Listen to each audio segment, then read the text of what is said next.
Hey guys, so today I'm going to be making pesto fusilli with seared shrimp. And I'm just boiling some water so I can add my pasta in. I'm just going to give it a nice little stir so it won't stick.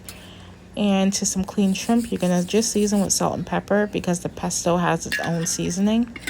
And to a hot pan with olive oil, I'm going to add the shrimp so it can sear. Next, I'm just going to drain my noodles because they were done, set them to the side. And the shrimp is looking beautiful.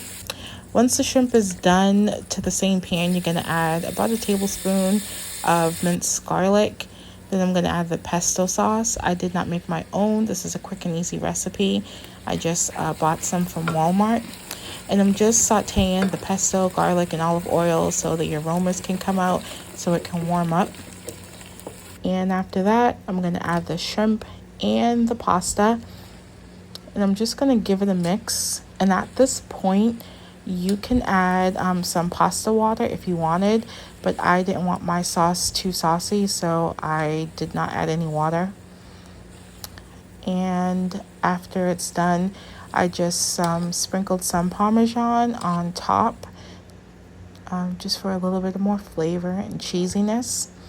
And that's about it, guys. There you go. Pesto fusilli with seared shrimp and Parmesan. Happy eating. Enjoy.